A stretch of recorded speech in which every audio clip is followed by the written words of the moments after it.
Hello and welcome to another S'more RV review and how-to. Today we're going to be looking at the Tymate TPMS, the tire pressure monitoring system. If you have a trailer and you get nervous about tire blowouts, which I am, especially with my family, this is a necessity. So went ahead and picked up one of these Tymate TPMSs from Amazon, linked down below. And I'm going to show what's in the box, how to get it installed, and a little bit about how it works. So right out of the box here, I'm gonna go ahead and open it up. There is a little rubber pad here. This will be for on top of your dashboard. You will set the actual monitoring system on there. It'll just give you a little bit of friction there in between. There are some manuals. There's the actual instruction manual. I'd highly recommend going through this. It has some really basic stuff and a lot of misspellings. Here's just a quick dust shield installation. So it's showing you how to put a dust shield on there. This is just a tire pressure monitoring system overview. It's an instruction manual in there, so they got 4. And then this is your quick start guide. Quick start guide's good, but if you want to know how to set some of the actual things inside of the monitoring system, make sure you pay attention to the big instruction booklet in there. So once you open this up, first thing you're going to notice is I actually got the 4 sensors. They do come with 6. So if you wanted to get 6, if you had those many tires, if you had a 5th wheel that had the 6 that you needed, you can get more there. Inside here, you'll see there's a bag that contains your charger and your wash or your rubber, your little rubber washers, and then some hex screws and the actual wrench for those. So those will actually go on the stem first, and then you will screw on your monitor there. So here's the little monitors. They're very tiny, and you can see they have the screw on the back and then the system in there to monitor. And then these are actually, if I'm understanding this correctly, the dust shields for behind it to keep them protected from dust. And then this little tool right here is to actually be used when you change out your batteries. So these batteries on here, I think, are typically supposed to last for 2 to 3 years. And so you'll be able to change the batteries out, which was actually a question I had, was if I was able to open these up. So that's what this little tool here is for.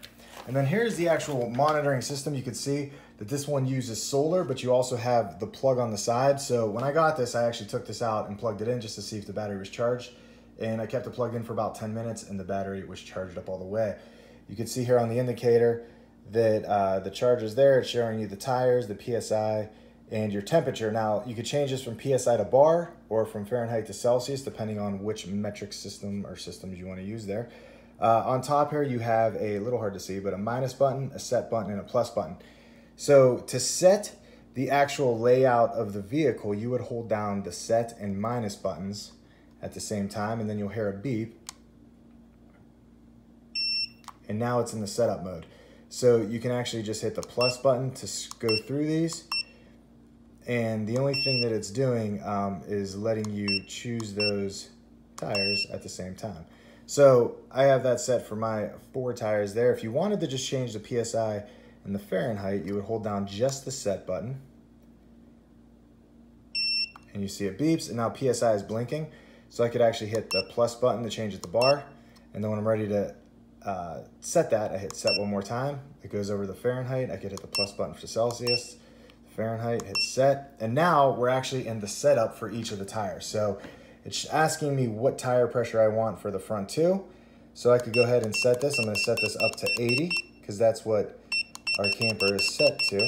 I'm actually going to put it a little bit higher. So I'm going to go 85, and I'm sure that I'm doing this part wrong because I have no idea about tires. So I'm going to read a little bit more about that to figure out where my high pressure can go, where my low pressure can go, just based on not only using them, weather is going to have an effect on that, the heat, the cold. So just for me to understand more about that, I don't know enough right now, but I just want to set something just for the purposes of this. It has a low pressure, so obviously don't want that to be 29. I want that to be closer. So I will set this to 75. Now it's asking me for the back, so I'm going to do the same thing.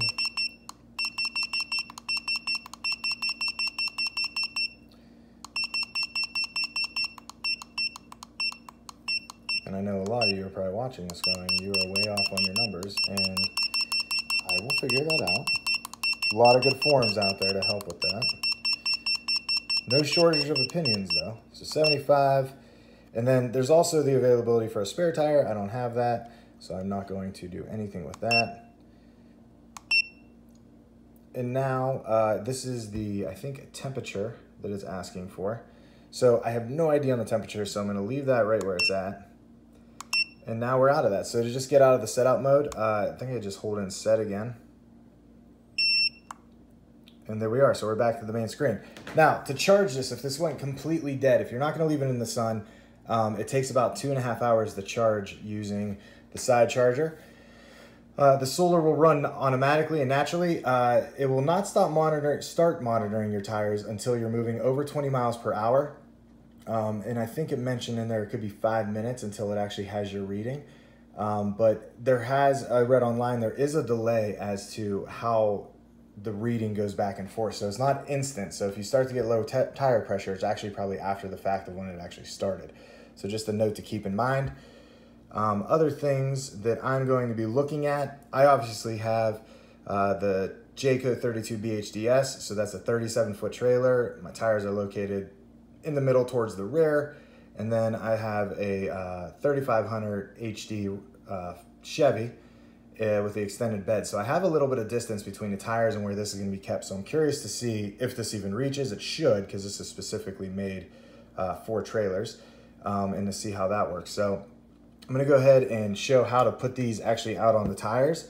And then as I get used to this and running this, I'll do another review down the road, just kind of an update on what I've learned and what I've come to figure out as I drive.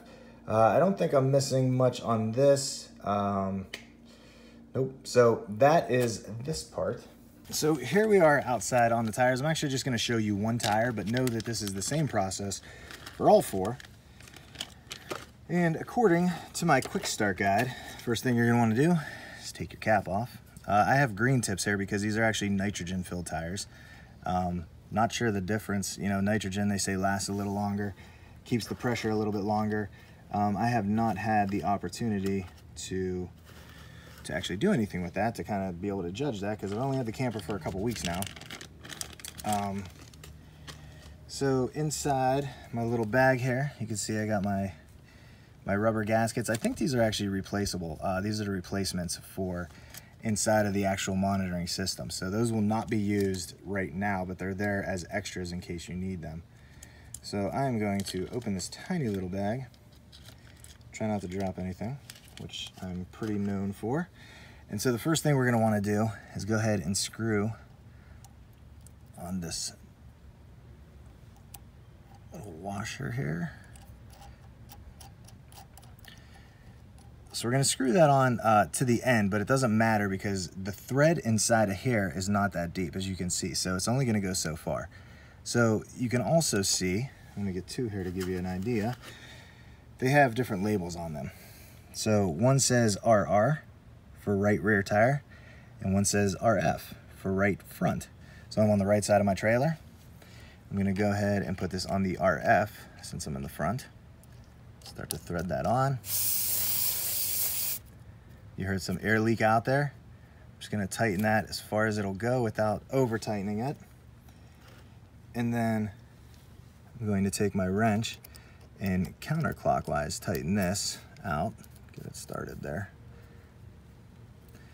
And we're going to counterclockwise that until it's nice and tight against this other one. So just like that, and actually it's pretty tight pretty quick. I want to make sure that's on.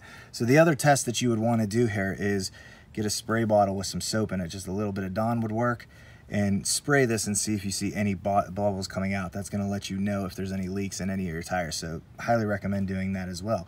So this is the very quick installation guide for all of these. Now, what I'm going to do is put these on and then get my sensor going in my truck, and then I will be back when I'm actually moving here. Tomorrow's moving day for us at the campground, so I'm going to get that hooked up and then show you what that looks like when we're on the road. So I wanted to show real quick that after I put on all my tire monitors, I came in here and set this up here on the dash, and it started to do the readings right away. So everything's being read. The sticky mat that comes under here is also very nice. This is actually very sticky. It's not like a tape adhesive, but it is sticky enough that it works really, really well just to kind of hold it in there in place. So just got that up on the dash.